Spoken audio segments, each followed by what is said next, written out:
Okay, Sarah, this is my favorite model of Jerusalem. There's lots of models of Jerusalem. This was done for the 1873 World Expo. This was the exhibit from the Ottoman Empire. It was actually done by a guy from the Austro-Hungarian.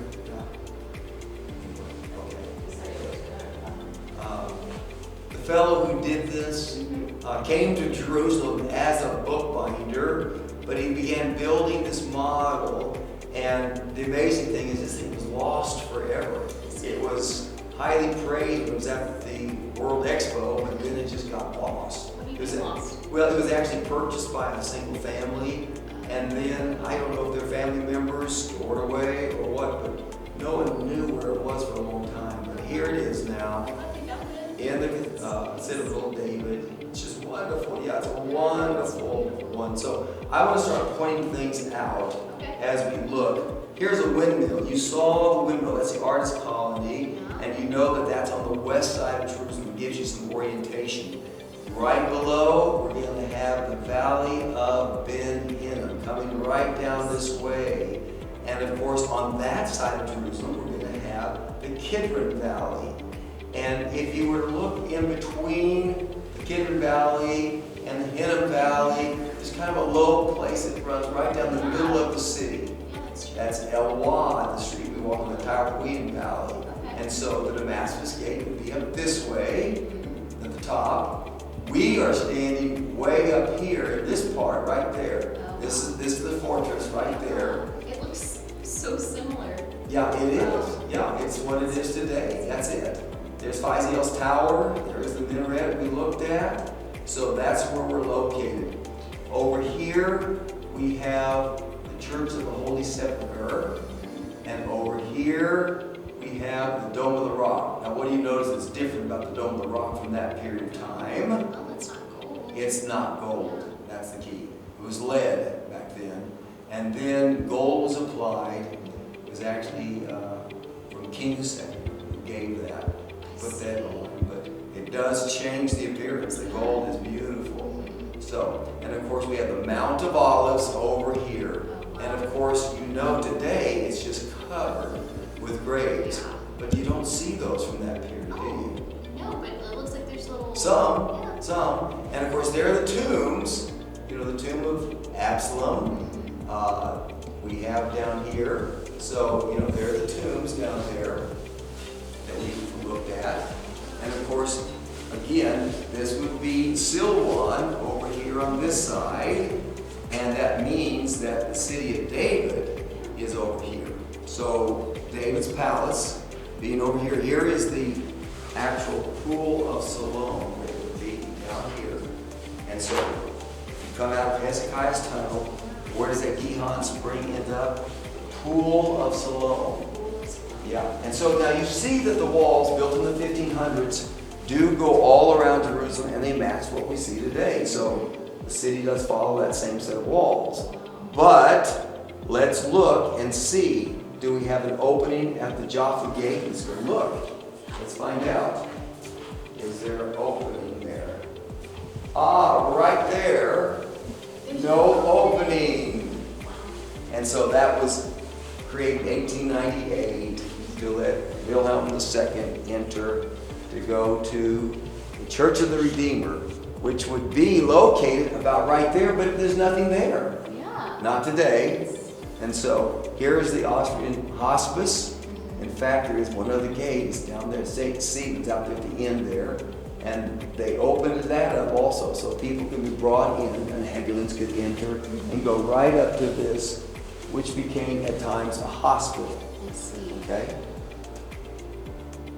Now, if we look just on the north side of the city, we have what became the bus station. The bus station? The bus station. Oh, okay. The bus station across from Solomon's Quarry, also called Zedekiah's Cave. That is one of my absolute favorite places to go. You can see where the stone's been brought from, where they took stone out. And of course you can tell the bus station, if you look at the rear wall of the bus station today, It is a sheer cliff like that's because that's when they stopped the digging to that point. Okay. And then over on the side of it is where we have the garden tomb. And so the garden tomb will be right over here. And then we have the bus station right over here. Now let's look again at the Damascus Gate. What do you notice about the Damascus Gate? Lowest place in the city in a way in relation to the land around it. So this is where the city is vulnerable. And where did the Romans come when they took the city? Where did they break through? This is the location. Oh, I see. Yeah. Because if you wanted, you could build a ramp. Think about the ramp in Masada. 20-degree ramp all the way up to the top of that fortress. This one, of course, isn't anything like that high. It would not be difficult to build a ramp right over the top of it. Anyway, they came in here. And of course, during the Muslim period, the Muslims finally decided that they did not want Christians anywhere in this part of town. And this is today the Muslim quarter, isn't it? The Muslim quarter. Because during that time, no Christian could live there. Why? This is the vulnerable part of town. And so you keep Christians away from this part of town. And so, what was called St. Stephen's Gate, we call it today the Damascus Gate, because if you go north from here, you can go right to Damascus. St. Stephen's Gate was here because the tradition was, and this is an accurate tradition, he was stoned right here. This is also called in the Talmud, the place of stoning. And so the road can go right by here, and someone who's stoned to death, that's what could happen. Now,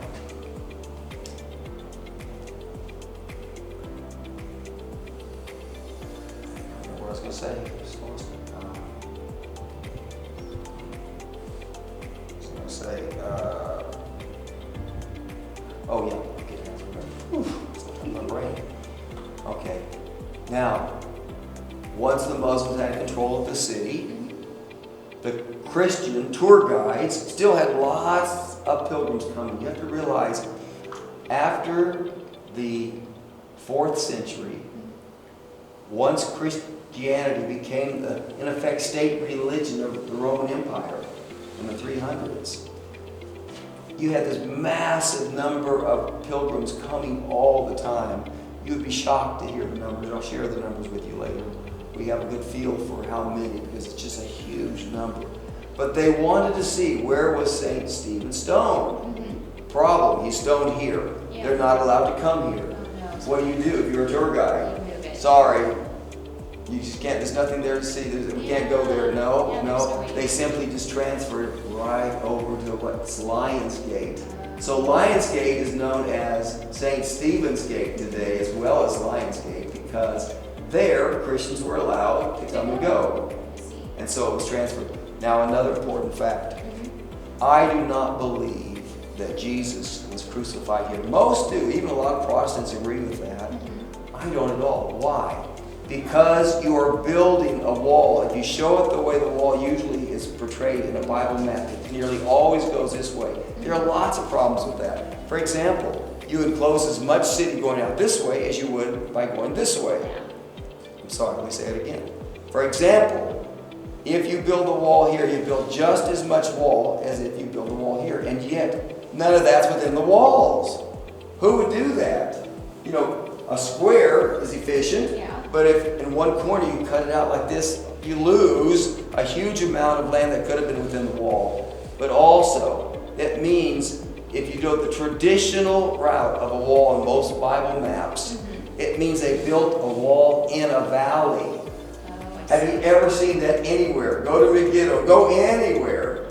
No. It's always going to be built on a hill. You want to make sure that they have to ascend the hill to the wall and make it as difficult to break in as possible. And so I believe that Herod's wall extended right out to here. And if you look at the stones, we can't go in there today.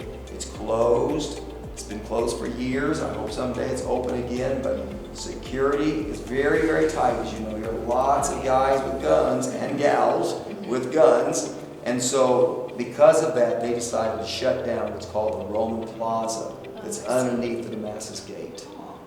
But in reality, I believe Jesus was tried over here, Herod's palace, where Pilate was located, and then he was brought to this location where the Damascus road goes by. Think about it. If the wall is like that, goes in like that, no road can go right by. You wouldn't have a road go in and then back out. You wouldn't follow that. You would take the shortest route. So the road would not be going right by where Jesus is crucified. And so I believe Jesus really was crucified right over here, about where you have these flags, I see. very close to the bus station, not far from the garden too.